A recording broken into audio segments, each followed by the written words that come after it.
And good morning, good morning, good morning. What's up? Today we are reading Genesis 19. Keep up, keep up. Let's go. The depravity of Sodom. The two angels came to Sodom in the evening, and Lot was sitting in the gateway of Sodom. When Lot saw them, he rose to meet them and bowed down with his face to the ground. He said, "Please, my lords, turn aside to your servant's house and spend the night, and wash your feet.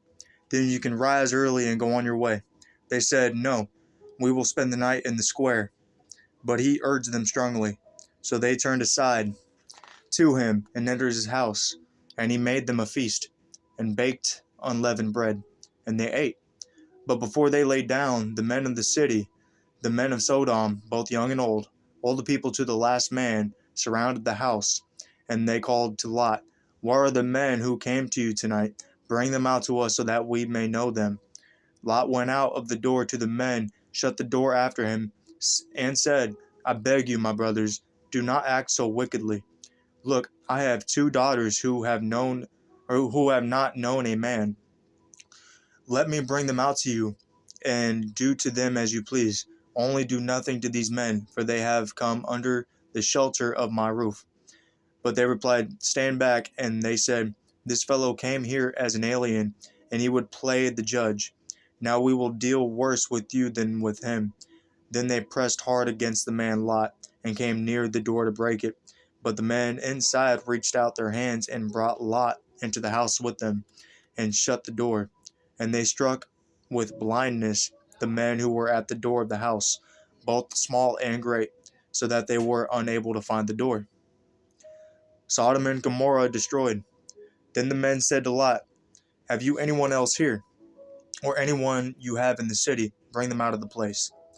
For we are about to destroy this place, because the outcry against its people has become great before the Lord, and the Lord has sent us to destroy it." So Lot went out and said to his sons-in-law, who were to marry his daughters, "Up, get out of this place, for the Lord is about to destroy the city." But he seemed to his sons-in-law to be jesting.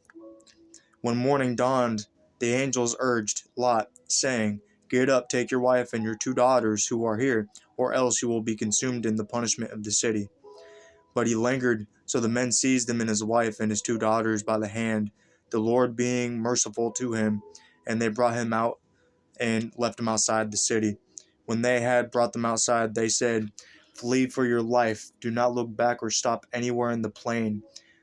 Flee to the hills, or else you will be consumed." And Lot said to them, "Oh no, my lords, your servant has found favor with you, and you have shown me great kindness in the saving of my life. But I cannot flee to the hills, for fear the disaster will overtake me and I die. Look, that the city is near enough to flee to, and it is a little one. Let me escape there. Is it not a little one? And my life will be saved."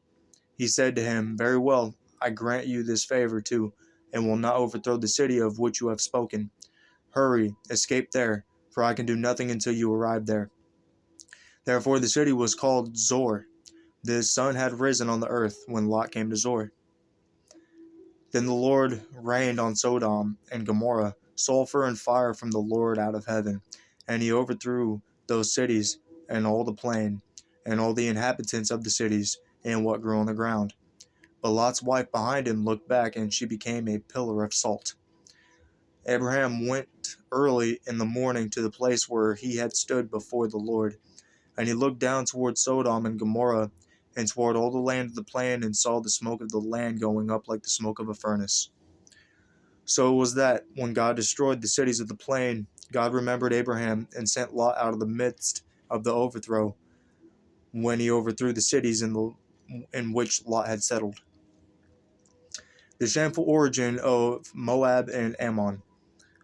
Now Lot went up out of Zor and settled in the hills with his two daughters, for he was afraid to stay in Zor. So he lived in a cave with his two daughters. And the firstborn said to the younger, "Our father is old, and there is not a man on earth to come in to us after the manner of all the world. Come, let us make our father drink wine, and we will lie with him, so that we may preserve offspring through our father. So they made their father drink wine that night. And the firstborn went in and lay with her father. He did not know when she lay down and when she rose. On the next day, the firstborn said to the younger, Look, I lay last night with father. Let us make him drink wine tonight also. Then you go in and lie with him, so that we may preserve offspring through our father. So they made their father drink wine that night also, and the younger rose and lay with him. And he did not know when she lay down or when she rose. Thus both the daughters of Lot became pregnant by their father. The firstborn bore a son and named him Moab. He is the ancestor of the Moabites to this day. The younger also bore a son and named him Ben-Ami. He is the ancestor of the Ammonites to this day. Thank you. God bless.